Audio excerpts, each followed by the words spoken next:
that the main conclusion of our minority report was that we called for another inquiry, for a high-level inquiry, perhaps on Privy Council terms, to discover what we had been unable to uncover.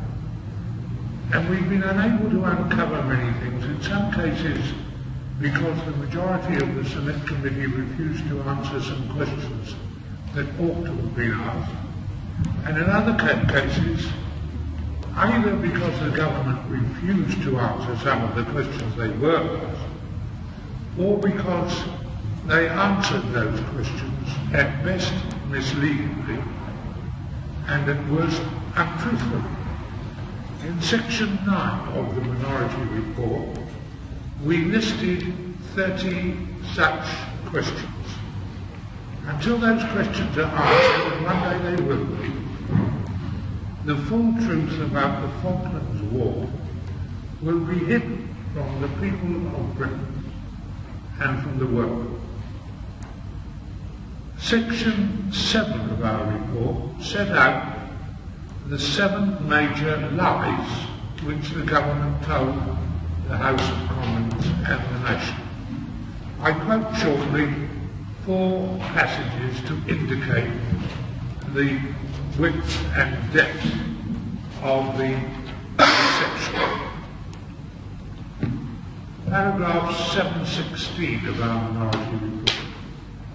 Although it may have been considered necessary during the conflict for certain facts not to be revealed on genuine grounds of national security, this is no excuse for a minister knowingly to make a false statement to Parliament, nor does it explain the perpetuation of the substance of John Knott's misstatements for so long after the event.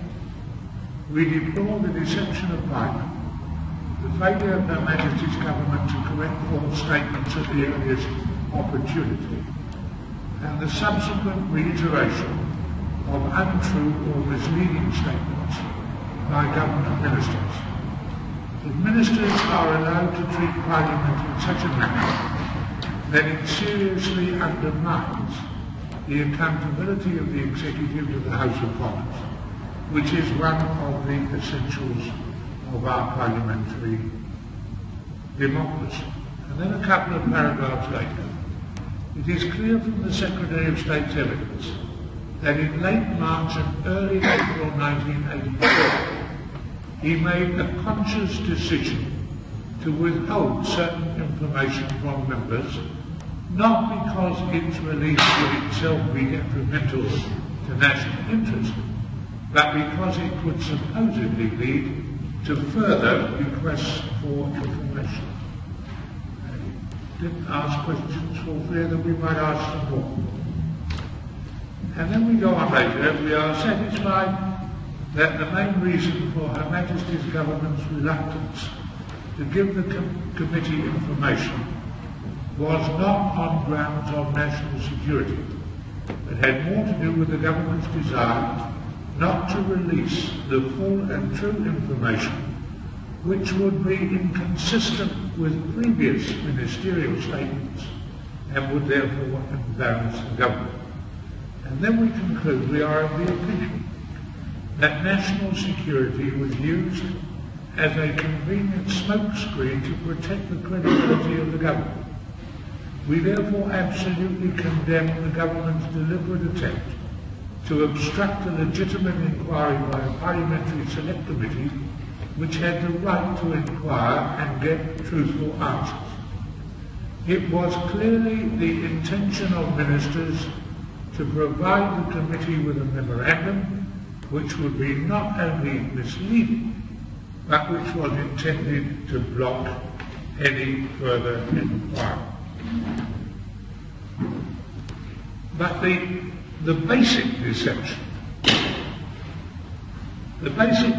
from which all the rest flows, the basic deception which we did manage to uncover in spite of deliberate ministerial obstruction, the basic deception is that a week before the critical Belgrano weekend, the government decided to make a radical change in their announced Falklands policy, and decided at the same time to deceive the House and the country by not announcing the change and by pretending that they were continuing the original stated policy.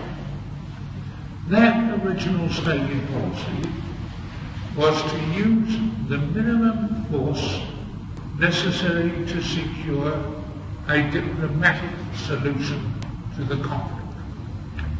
During the weekend of 23rd, 24th April, the War Cabinet decided to abandon that policy, and they decided instead to carry out an act of aggression sufficiently large and dramatic to precipitate and to escalate military action to the level that they could impose a solution by force. The large and dramatic act which they chose was to sink the aircraft carrier the Cinco de Mayo, which they could reasonably claim was a potential source of danger to our forces. So they searched the seas for the aircraft carrier, but even with all the American satellites and GCHQ and all the rest of it, they failed to find the aircraft carrier. But they had to have some target.